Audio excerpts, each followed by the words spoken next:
I can't accurately tell how many videos, but if I had to wager, I'd say I'm about a day away from finishing this game once and for all. Minus Big Surf Island. You'd think I would, except compared to mainland Paradise, I found it to be a little too short for my tastes. So, I'm not in a rush to do it again. With all that out of the way, as you might have guessed, Q&A time.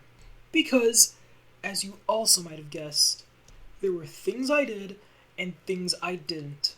I thought it makes sense to link my Steam account to my EA account, and it did, except I found out a little too late that the EA app is so unfinished. Not only does it not have launch options, which do not allow you to disable cloud saves, much less type-specific characters, it therefore will force you to access cloud saves anytime you want to play games from it. I tried launching games without using the launcher itself. It was tied to the launcher. I tried deleting the cloud saves from my folder. It put them right back. As it turns out, the only way to escape this is to open the save files in an application that can read it, then delete everything inside and save it, such that when the game tries to access it, it'll think it's corrupt, then leave you no choice but to start from the beginning. So before I even really get into this Q&A, seriously, EA, people have been running back to Origin because of this, and then fighting its attempt to update to EA every time it launches. EA, fix this. Please. When you start this game, you'll be told about the 8 cardinal directions that act as destinations throughout mainland Paradise. Of particular interest to me is North and Northwest. Why? Because by off chance you were going in the wrong direction, and you find yourself at either one of these, it wouldn't really take more than 5 seconds to find yourself at the other. If you're fast enough anyway. Early on, I avoided collectibles. This is because there is no in-game way to track them, outside of how many you got from each area. Unlike games like Batman Arkham Asylum, or better yet, Arkham City, where there are multiple ways to track what you've encountered but not yet collected, including where, you are largely left in the dark when it comes to this game. Billboards you've driven through look like it when you come back. That's it. When it comes to smash gates, if the gates aren't completely gone, you can see if you've driven through them if you drive by them again. Super jumps don't even tell you this. The cones always come back. This forces you to guess, and in the former case, spend possibly hours looking for a set of yellow gates in a specific area. To summarize this, there are no overlays or filters regarding collectibles, and there's no real indication of which part of Paradise you're in until after you cross a specific street or an otherwise undrawn boundary line. The map will never tell you about these things. Events and road rules, yes. Collectibles, no. This is what I like to call a very crude way of padding the game's runtime, which could only frustrate me half as much as the community for this game, who painstakingly took the time out of their busy lives to locate each and every collectible and draw each and every map boundary for us. So, to that community, for all the time you put into this, to make the lives of everyone else easier to the best of their ability, thank you. To either EA the publisher or the Burnout Racing team, who didn't quite think this through, meaning I can't really tell whether this is crappy design or, one worse. Seriously? Every intersection in this game has an event. There are 120 in total. Burning routes can only be done once. I'm pronouncing it route on purpose to not confuse it with tree routes. That is because in later videos, including videos that don't pertain to video games, I will very much be talking about trees a whole lot. Every other event can be repeated, and in the final case, all of them that apply this rule have to be. They don't tell you this. In fact, on that subject, they tend to not tell you things until after you've run into them by pure chance. Spin your car off the edge and cleanly land? Here, let me tell you about flat spins. Roll your car over in one direction and cleanly land? Hey, I forgot to tell you about barrel rolls. They purposely wait to tell you anything until after you've encountered it. This even applies to events. When you're free roaming around the city, only by off chance does he tell you about how to choose which vehicles for which events. When you enter your garage and select a vehicle, there are commonly 3 types. The only exceptions to this rule are the DLC vehicles. Stunt-type vehicles have maneuverability. They are meant for only one event. Speed-type vehicles also do what they say on the label. They are fast, but they are also fragile. This means you need reflexes to use these. Again, only one type of event. Aggression-type vehicles do not have the same maneuverability or speed. They can move fast, but it takes a moment. Instead, as the name type and rating would apply, the whole purpose of these vehicles is to drive like a student. There are two types of events to which this would apply. In theory, you could use any of the vehicles for any of the events, but unless you choose a designated type of vehicle, you are unlikely to succeed. Their boost type helps with this. Aggression type boosts only fill when you drive like a maniac. Trying very hard to destroy other vehicles will fill the boost bar. When you take down opponent vehicles, the size of the boost gauge rises. And vice versa. You yourself crashing does not shrink the bar.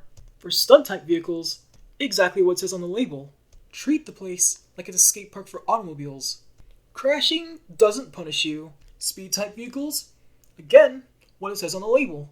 Unlike the other two boost types, you can only use your boost when it is completely full. And while boosting, if you gain enough points that would fill the bar again, you will continue boosting when your current bar runs out.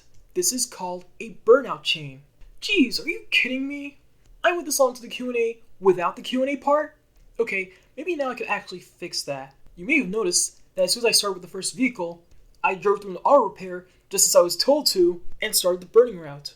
For every vehicle whose burning route location you don't encounter otherwise, that is, drive through it beforehand, just as you were told. When you drive a vehicle through auto repair for the first time, its location will automatically be added to your map, and it will always tell you where it is. Why?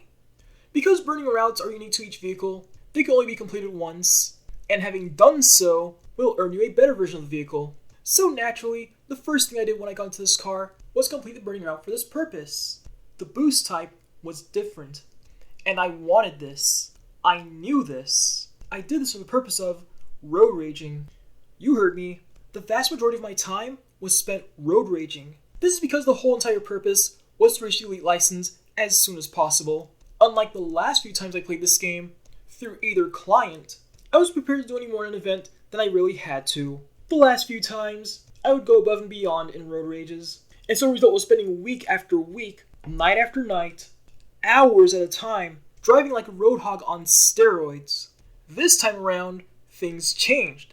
This time around, I intend to move as quickly as possible. Here's something else they don't tell you. To quit an event, stop your vehicle for a few seconds, or use the D-pad menu, but if you use the D-pad menu in this manner, you will not be awarded for your work. And so the best thing you can do is, again, stop your vehicle for a few seconds, even if other vehicles are driving into you, in which case, just find someplace else to park. Yep, park your car and wait. That way, you don't have to wait out the event timer. There are two ways to earn vehicles in this game. Both of these happen when you complete events. The first is to reach new licenses. Every license tells you how many ones you have left before you reach the next one. When you reach a new license, you get a new vehicle. This also clears all your event clears off the map. Okay, I need to say that differently. What I mean is, getting a new license unchecks all the events you cleared off the map. If you've completed an event, getting a new license uncompletes it, unclears it. It allows you to clear that event again and add that win to your new license. Now that I think about it, I don't think I said it much better this time. The second way of earning new vehicles is by taking them down in free roam. Complete enough events and you'll be told a new vehicle is running around the city. Again, in free roam. They spawn and show up on their own time, and you can check the pause menu to see how many are running around. So when you see a vehicle driving around worse than you, a vehicle that isn't obeying traffic laws, try as hard as you can to total the vehicle. There were some instances where I just couldn't catch up with a vehicle for whatever reason, and so I had to give up until another time. In fact, that's how I treated most free-run vehicles. If they were too out of the way, or if there were no events besides burning routes, I waited until a more convenient time to take them down. And so the whole idea was just complete events left, right, and center until they became too difficult. As with each progressive license, the traffic thickens as you are warned each time, and opponent vehicles increase in aggression. In fact, as you go along, they'll start using vehicles you haven't even earned yet, much less otherwise encountered. So when it came down to some licenses, when I ran out of road rages but couldn't reach a new license yet, I would go for marked men instead. Basically, I would wait as long as possible to complete burning routes. In fact, I'm pretty sure I saved them for dead last. But why? This is mainly because, concerning burning routes, I'd have to drive all over the city for each one, and so the flow of my behavior would break. One burning route would be in one part of town, and as I go to a junkyard to choose the next car, its burning route would be on the other side. And much like if you've seen me do with the other events, I couldn't use the D-pad menu to teleport my way out of this. This was because, for one, I didn't know where each burning route was, and checking the map was a waste when the only thing it would achieve is telling me which junkyard to drive to, meaning I may as well use that junkyard to choose another vehicle and drive to it manually. Oh, and driving to a junkyard clears the teleport location. You heard me. You can't teleport to a junkyard through the D-pad menu, and driving into one removes the teleport for the last event you attempted. And so if I had to choose, I'd much rather use a junkyard to pick a car and manually drive over to its burning route. And again, if I hadn't run into it before, I could use an auto repair to tell me where it was. About marked men. It's a good thing I let the tank dress like a van early on. Last time, I went out of my way to take down vehicles in free roam, specifically the ones I wanted, if I ran into them first. And so I did the burning route and started road raging again. But then I ran out and had to start doing marked men. Now, last time I was looking for the pickup truck, the monster truck. For anyone who's a refresher, the whole point of being a marked man is to go from point A to B without towing your vehicle too many times. When you check a vehicle's rating, every 2 points is 1 HP, except it starts at 2. So that means the first 4 points is 4 HP. Then every 1 to 2 points after that is 1 more HP. Auto repairs refill your HP, but during events, drive-thrus can only be used once, with the exception being paint shops. So as I was going through marksmen with this van, I noticed something. I didn't need the monster truck. I was doing just fine. And so even though I unlocked the monster truck in free roam, I was no longer in a rush to get it when I realized that, as it turns out, when you're a turbo-boosted scream-metal death tank with even more turbo tacked onto the back, dressed as a replated van, capable of brushing almost anything inside that isn't nailed to the ground, there isn't really a whole lot in life that could put fear in your heart, especially not the discount love children of the Dodge Charger and Ford Mustang, let alone the rejected rogues gallery of drivers who had to do worse my car, that want to get in a free hit before you meet a wall or drive off the edge of a cliff at roughly 200 miles per hour. And so by the time I got the monster truck this time, it was too late. When it came to races, much the same happened. The Krieger 616 isn't very fast. That is, not compared to every other car on the roster above it. But apparently, that didn't stop me from winning races. And I mean all of them. Apparently, all I really had to do was boost as much as possible, and try not to crash. But then again, with every other vehicle past it being increasingly fragile, I early on realized I made a good choice in choosing a vehicle that was a good mix between very fast and reasonably sturdy. That is to say, I could win a few fights with it, but at least at the same time, I could scrap the sides of other vehicles and not instantly total myself. In a not marked man, I wouldn't be running scared. So even though other vehicles might have gotten the job done faster, again, I chose a vehicle that was reasonably fast and reasonably strong. Lo and behold, hindsight 2020, I purposely saved stunt runs for dead last. I used to hate stunt runs, but here's something they don't tell you. Instead, they just put it right under your nose. When you start a stunt run, they list things that act as multipliers. What they should really tell you is to find as many of these things as possible. So while I will divulge on this in another video, the summary is, look for billboards, the rest will happen naturally. And now we talk about collectibles. There is a clear and present reason I saved them for dead last. As I had explained much earlier, this game does not tell you where they are, not on your map. They only tell you how many you've collected in each area, to which they didn't even draw boundary lines in this game. And so, once again, a huge shout out and thank you to the community responsible for making all these maps, and therefore, making the lives of everyone playing this game, trying to collect everything, much easier.